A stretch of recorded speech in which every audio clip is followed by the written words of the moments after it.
After all these years, we finally have The Flash. This film is directed by Andy Muschietti. I think that's how you say his name. He directed it, and it stars Ezra Miller as well as some amazing people, some icons here.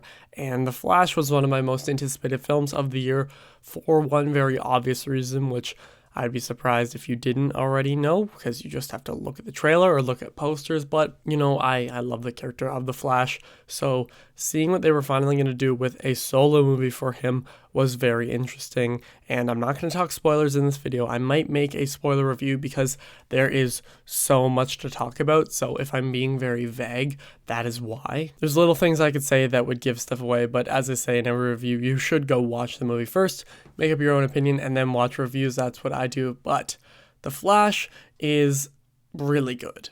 And I thought it was going to be good, but I was worried.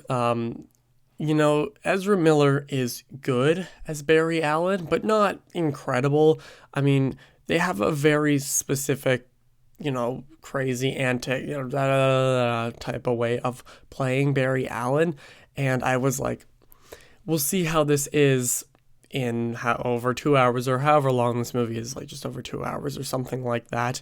We'll see what happens when Ezra Miller is the main focus here. And yes, you know, real life stuff aside, that is something that's hard to separate, but I was able to do it for this one. I think Ezra Miller did very good here, and I think Ezra Miller fits this character for, I guess I've just kind of gotten used to them playing this character. But we also have some other great people. The big one for me was Michael Keaton. If you don't know, Batman's my favorite character of all time.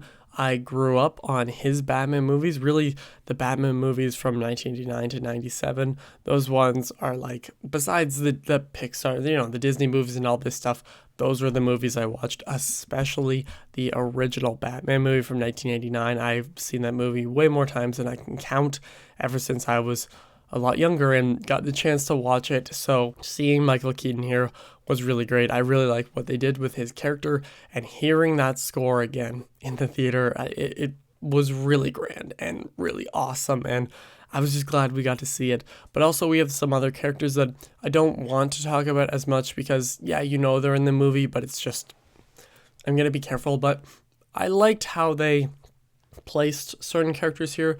There were some that felt like they were advertised a lot more than they were actually used in this movie, and their roles felt less significant than expected when you had some of the ideas presented here of, oh no, all these people could die, but this person's barely in the movie. There's stuff like that. And one thing that a lot of people have talked about, and is definitely worth talking about, is the visual effects are strange. And I've heard many different excuses around it, but honestly, some of them look unfinished.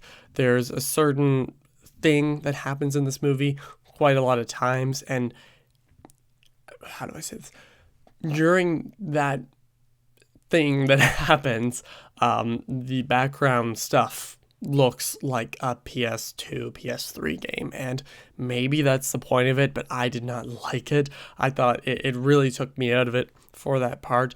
And there were some other things, like the editing from an action scene like that is filled with effects, just like a normal scene, just like a cut from here to here, was very strange. But just the way that Andy Muschietti, or however you say his name, I'm sorry, chose to shoot this movie with, you know, lots of close-ups, but the camera, the lenses they used, just kind of being off-putting. It worked in some scenes, it didn't work in other ones. And again, those transitions to a big action sequence, that was a little bit weird. But when it comes to the overall story and time travel and everything like that, that has been such a common factor in a lot of modern superhero movies, there's one thing they did really well here that I can't discuss, but I thought, I was like, they got it. They got it with this one thing that they mentioned.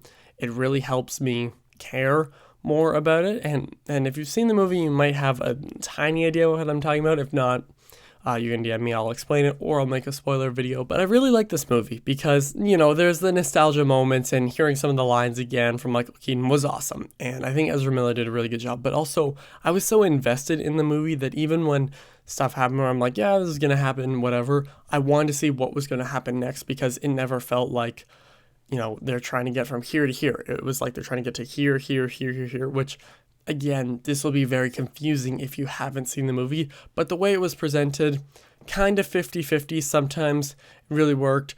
Earlier on in the movie, there was some stuff that is a bit weird and just looks weird. Like, again, that's one thing, is that the visual effects are off-putting. Not all the time, but there are some clear moments where I'm like, they say it's on purpose, but it really just looks unfinished. But I recommend this movie to anybody who is a fan of the DCU and just wants to see a solo Flash movie. Yes, it does impact everything else with the DCEU, and the Flash isn't one of my favorite characters of all time, but I know enough about him to know that this is a pretty good interpretation of the character, and getting some more backstory on this exact version of Barry Allen was very nice, and the way they present it is beautiful. This movie is very funny.